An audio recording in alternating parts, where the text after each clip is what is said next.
So, a few years ago, well, many years ago really, when I first started teaching, I was in a secondary school, and we went on a PGL trip to France.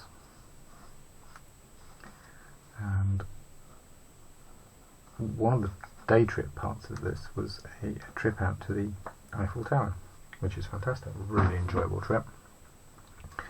And it's a bunch of year 9 students, and we're right at the top here, we're at the viewing platform, and I'm watching a young chap, and he's sort of looking over the edge, and then he reaches into his bag and he pulls out an apple.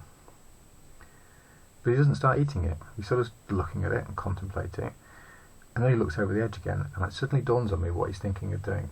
So I reach out and I take the apple for him, and I say, can you imagine?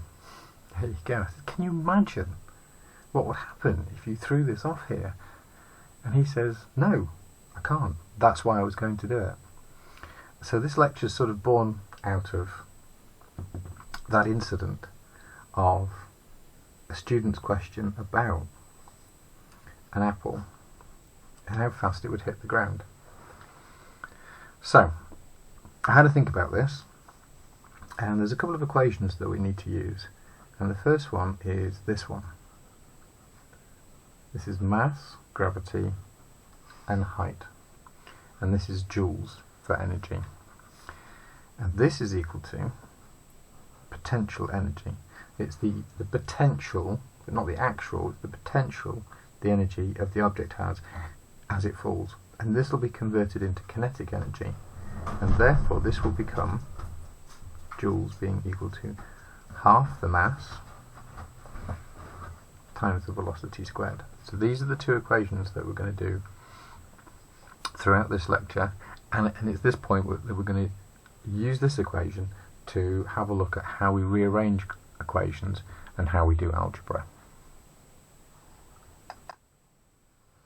So we'll look at potential energy first. So the potential energy is going to be the mass of the object.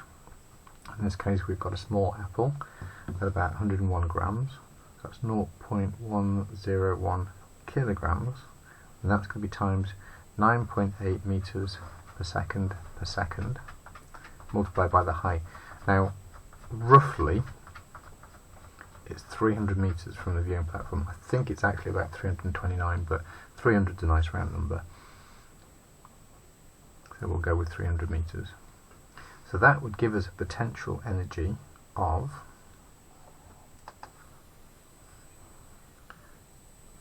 296.94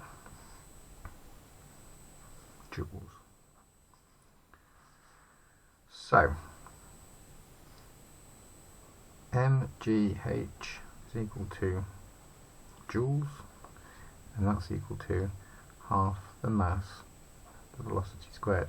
So here is velocity, which is what I'm trying to find out. What is the actual speed? Not the acceleration, 9.8 meters per second, but what is the velocity? What speed will it be doing when it gets to this point here? And to do that, we need to rearrange this equation here. So we're going to end up with joules being equal to half mv squared. So let's just mark that. Now the thing with algebra is it's a word that just means rejoining or recombining. It's an Arabic word, and I think sometimes we sort of get scared of the word algebra. We're sort of taught to fear it almost. And a lot of teachers, or a lot of maths teachers perhaps, there was a lot of cancelling this and moving that from this side to this side. And it really confused me. I always found it really, how can you just move something? Surely maths is maths, there has to be a mathematical step. And it's the same as, oh well, this cancels out and you put a 2 on this side, and what you do on this side has to happen on this side. There is actually a way of visualising or actually seeing the maths happen, and I think if teaching algebra, this is a really useful way for people to actually sort of see the mathematical steps involved that perhaps have been hidden before. First things first is, let's just rewrite this in a slightly different format. All I'm doing is showing that it's all numbers divided by 1, so joules divided by 1 would still be joules. But it does help in sort of mathematical visualization if we put everything over 1 like this, because then we can introduce the concept of reciprocals. So for example, the reciprocal of a half would be 2 over 1, the opposite. So you have, if you will, a step to process what we're going to do with this half. Well, we would multiply all of this by 2 over 1. So we end up with 2 over 1 on this side. What you do to one side, you do to the other. It's going to be equal to a half times 2 over 1. I'll leave a bit of a gap because I need to deal with this. And then you've got your m and your v squared over here. Now how this works out mathematically is, well, 1 times 2 is 2, and 2 times 1 is 2, and 2 divided by 2 would be 1. So that has moved the 2 on this side, and it's dealt with the half on this side mathematically. And if we do the same again, so we've now got 2 joules on this side equals to m over 1. I'll put the v squared out of the way for a second. Well, what's the reciprocal of m over 1? It's 1 over m. So I've got a 1 over m on this side and a 1 over m on this side. M times 1 is m, 1 times m is m. M divided by m would be 1. So that's that dealt with. So I've now got 2j over m equal to v squared.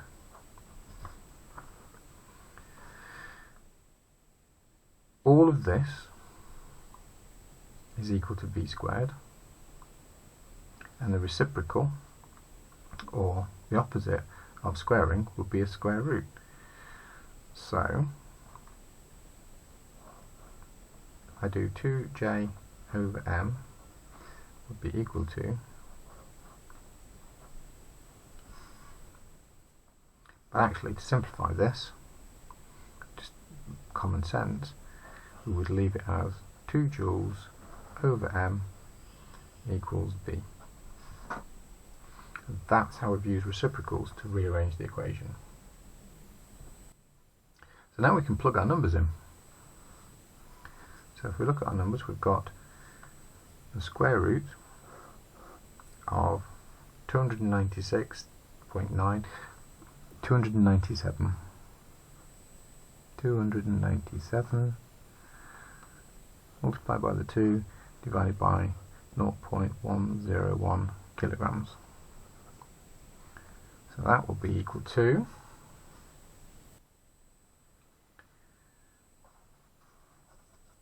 38.8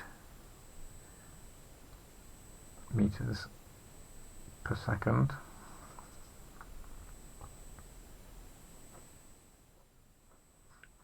To the power 1. So 39 meters per second.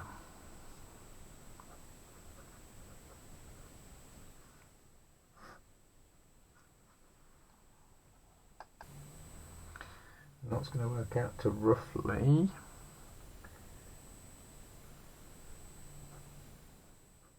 87 miles per hour. So there you go, you've got an apple who's going to be reaching 87 miles per hour. But that would only happen in a vacuum. We don't live in a vacuum, so we have to start thinking about how to introduce drag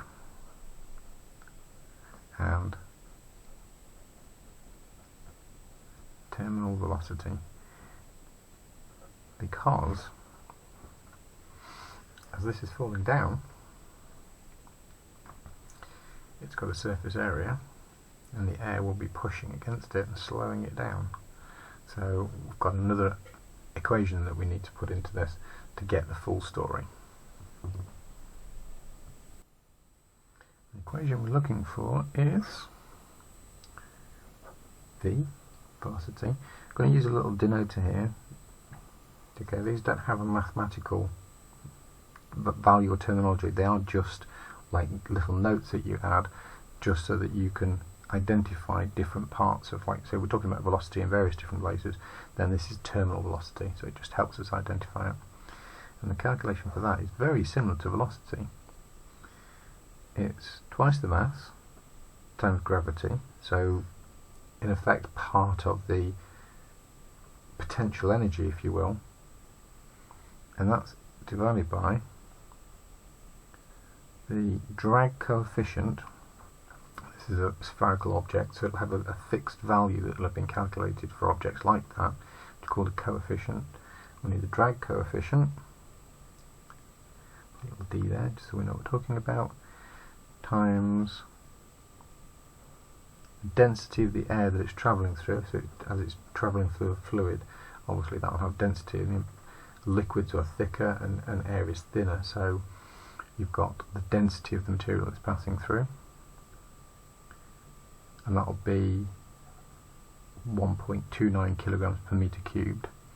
And then the area, the cross-sectional area of the object. So here's our apple. It will be this cross-sectional area that's the main factor in the drag. There is some surface drag, but the main cause of the drag will be this cross-sectional area, which will go into there. So if we start putting our numbers in again, so Vt is going to be equal to 2 times 0.101 times 9.8 meters per second divided by the drag coefficient, which I looked up in Google for a sphere, is 0.5. And that's going to be multiplied by the density of the air, 1.29 kilograms per meter cubed, and that's going to be multiplied by the area. So Percy, you have to excuse him.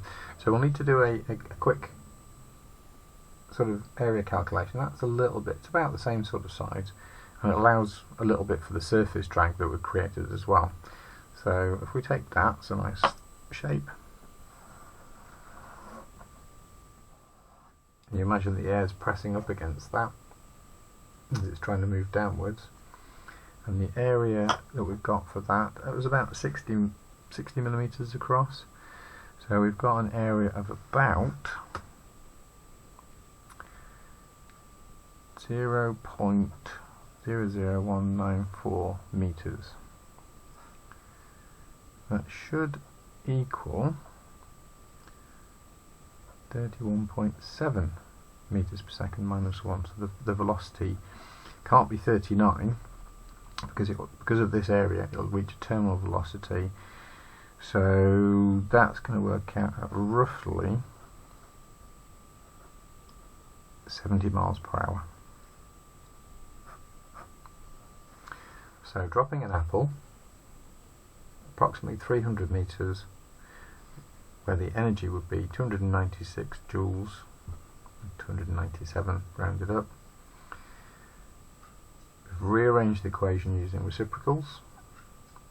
We'll calculate the velocity, which could be 87 miles per hour if you were in a vacuum, but if we look at the terminal velocity for this cross-sectional area, and maybe adding a little bit for the surface, because there would be some surface drag, we get a rough figure of around 70 miles per hour.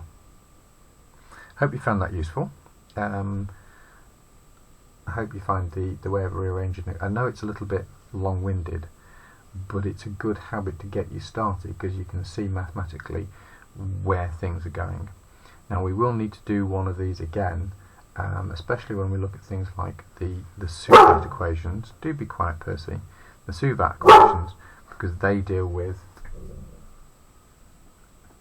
kinetics, and you will occasionally encounter things like, how would you deal with v is equal to v squared equals u squared plus 2as, and it's dealing with this part of algebra that I'll look at next.